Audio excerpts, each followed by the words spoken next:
Assalamualaikum, hello and hi. This is my video presentation for subject AGR255 Legal, Ethical and Social Issue Implementations.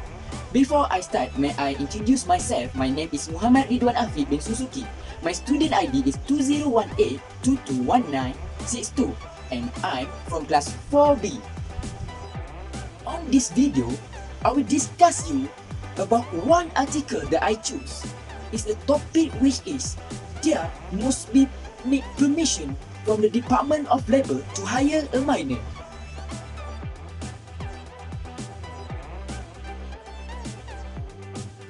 On this video, I will explain you about first, the issue content in the article, second, the acts or organizations that related with the issue, the last but not least, my recommendations for overcome this issue. From this article, I get 3 issues, which is first, employer most often Department of Labour authorization if they are wish to hire a minor. Second, if the employer fail to do so, they may be prosecuted under the Child and Young Employment Act. Last but not least, there are places where minors are allowed to work and there are places where they are not allowed to work. For the first issue, employers need permission from the Department of Labour if they want to hire a minor. So, what is the Department of Labour? The Department of Labour was established in 1912 and is one of 12 department and agencies under the jurisdiction of Ministry of Human Resources. The Department of Labour is responsible for safeguarding the welfare and the importance of the workers in promoting harmony between the employer and the employees. So, I will give you some function of the Department of Labour. First, manage, handle and resolve the labour complaint. Second, elimination and handle of sexual harassment in the workplace. And last but not least is manage the operation of the Job Malaysia portal system.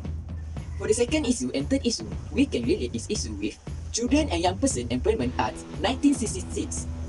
This act shall apply only to the state of Peninsular Malaysia, and this act to regulate the employment of children and young person.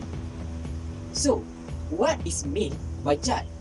Child means any person who has not completed his 15 years of age. So, what is meant by young person?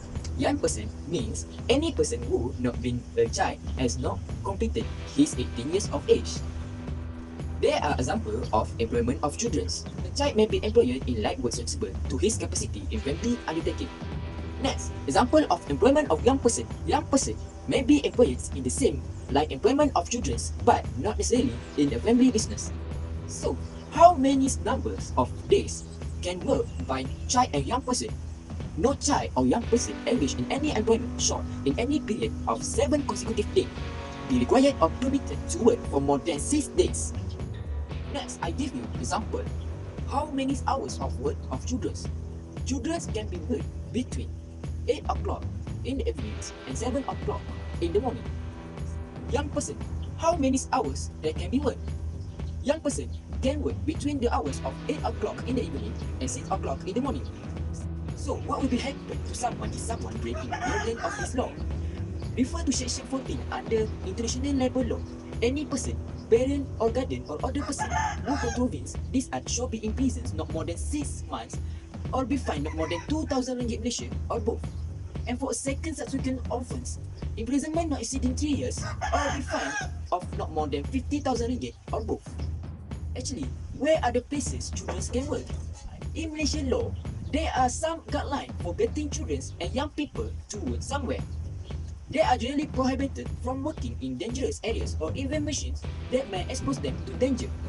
However, they may do such dangerous work with the presence of the supervisor if their employee is on a presentation contract or is undergoing vocational training. 3 ways to overcome this issue. First, law enforcement. Manager who does not obey to the instructions as specific will be taken action accordingly. Second, manager should be more responsible on employment. Manager should abide with act that has been set by authority. The last but not least is parents should play an important role on monitoring their children that is under their responsibility. Parents should not allow their underage children to work without any good reasons. the end of this video.